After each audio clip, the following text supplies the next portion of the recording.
Hey Vikings Nation, what's going on? Buckle up, because today we're diving headfirst into one of the most fascinating moments this franchise has faced in years. And trust me, this offseason could define the future of the Minnesota Vikings in a massive way. We're only 3 months away from the NFL draft, but the pressure already feels like it's April, and every decision from here on out matters. The Vikings are standing at a true crossroads right now. Year 5 of the Kevin O'Connell and Kwesi Adofo-Mensah era is approaching fast, and with it comes a sense of urgency that fans can feel in their bones. This is no longer about rebuilding or experimenting, this is about winning, and winning now. So today we're breaking down a 3-round NFL mock draft built around that exact mindset. Who can help immediately, who fits this system perfectly, and how the Minnesota Vikings news headlines might start shaping up very soon. Stick with me because this gets interesting fast. Let's start with the big picture because context matters. Kevin O'Connell and Kwesi Adofo-Mensah have reached a critical stage in their vision for this team. 5 years in, the foundation is there, but the results must follow, and that puts enormous weight on every roster move. The quarterback conversation still looms large, especially with ongoing questions surrounding J.J. McCarthy's long-term future. Whether he's the guy or not will influence everything else, from roster construction to draft philosophy, and that uncertainty keeps fans debating daily. But one cloud has finally started to clear, and that's on the defensive side of the ball. With Brian Flores almost certainly returning as defensive coordinator, the Vikings can finally plan the offseason knowing exactly what kind of defense they're building around. Brian Flores coming back changes everything. His aggressive, disguise-heavy defensive scheme demands smart, disciplined players who can process information quickly and execute at a high level. That clarity allows the front office to target specific traits in the draft instead of guessing. Continuity on defense is huge for Minnesota. It means younger players can grow faster, veterans know their roles, and the Vikings can avoid the chaos that comes with installing a new system every year. That stability cannot be overstated. And with that stability comes expectation. The Minnesota Vikings are no longer in a patient phase.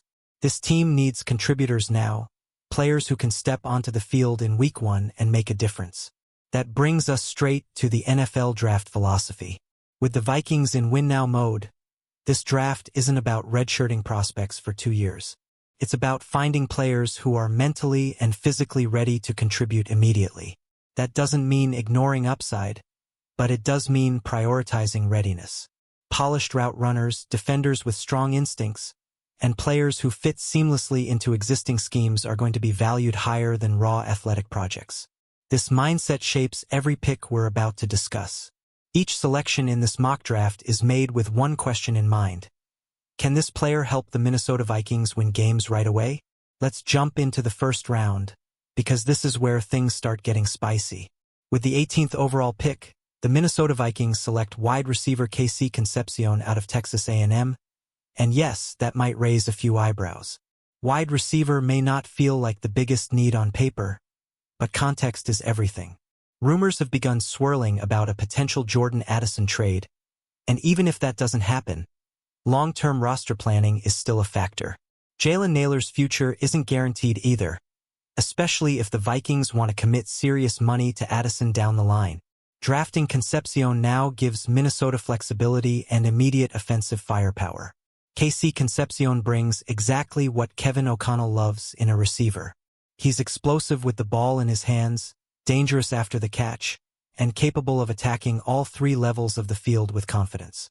His movement skills allow him to separate quickly, making him a perfect fit for timing-based route concepts. That's huge in an offense designed around rhythm, spacing, and precision. Plug him into the system, and you're talking about a player who can contribute from day one, whether that's lining up outside in the slot or creating mismatches with motion and pre-snap alignment. Now let's shift to the second round, where the Vikings hold the 49th overall pick. This is where roster needs become impossible to ignore, especially on the defensive side of the ball.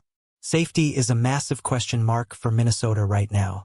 Harrison Smith, a franchise legend, is likely nearing retirement, and outside of Josh Metellus, there simply aren't any proven starting-level safeties on the roster.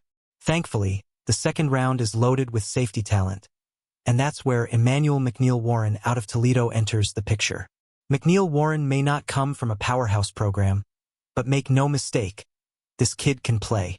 He's a plus athlete with excellent range, and he's not afraid to come downhill and get physical in the run game. What really stands out is his discipline. His eyes stay clean, he reads plays well, and he rarely gets caught out of position, which is exactly what Brian Flores demands from his safeties. Whether he's asked to fill a Harrison Smith-type role or play deeper as a free safety, McNeil Warren has the versatility to contribute early and grow into a long-term starter. Moving into the third round, the Vikings pick at number 82, and this is where things get intriguing offensively. The selection here is Jonah Coleman, running back out of Washington. Running back isn't the most pressing need for the Minnesota Vikings, but it's quietly creeping up the list.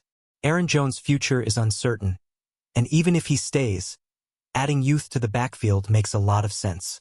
Coleman offers a familiar style, similar to Jones, but with more size and power. He attacks zone concepts aggressively and doesn't waste motion behind the line of scrimmage.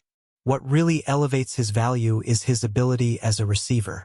In today's NFL, running backs who can contribute in the passing game are invaluable, and Coleman checks that box comfortably. Coleman also brings schematic flexibility. He can thrive in zone schemes, but he's equally effective in gap concepts, giving Kevin O'Connell more options week to week.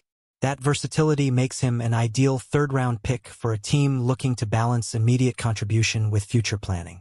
Now let's talk about the fourth selection in this mock draft, pick number 97, where the Vikings address one of the trickiest positions on the roster, cornerback. Cornerback under Brian Flores is not a simple role. His defensive system demands experience, football intelligence, and the ability to understand complex coverage structures on the fly. Despite Flores' scheme being designed to protect the secondary, corners still need to be sharp, disciplined, and adaptable. That's why the Vikings haven't drafted many young corners under his tenure. Enter Will Lee III out of Texas A&M. While some view him strictly as a man-coverage corner, there's more nuance to his game than that. Lee thrives in zone coverage, particularly when gaining depth and preventing receivers from stacking him vertically. His length and height give him a natural advantage when attacking the football. Those traits align beautifully with what Flores asks of his corners. Because of that, Lee could see the field much earlier than most people expect. When you step back and look at this entire mock draft, a clear theme emerges. Every pick prioritizes readiness, intelligence, and scheme fit over raw projection. This is exactly what a win-now team should be doing. The Minnesota Vikings are not rebuilding. They're reinforcing a roster that believes it can compete right now. Each of these players fills either an immediate hole or a looming future need, without sacrificing the ability to contribute early. Of course, this is just one possible scenario. The draft is unpredictable. Trades can shake everything up, and surprises are guaranteed once April arrives. But this mock draft paints a picture of how the Vikings could approach things if they stay focused on their core philosophy. Smart, aggressive, and ready to win. And that's what makes this offseason so exciting. The Minnesota Vikings news cycle is only going to heat up from here, and every move will be dissected by fans everywhere. Now I want to hear from you. What do you think about this draft approach? Would you pull the trigger on a wide receiver in the first round? Or would you go defense earlier? Drop your thoughts in the comments because this conversation is just getting started. And if you're enjoying these deep dives into Vikings news and draft scenarios, make sure to like the video. Subscribe to the channel for more Minnesota Vikings updates, hit that notification bell, and share this with every Vikings fan you know. Skol, and I'll see you in the next one.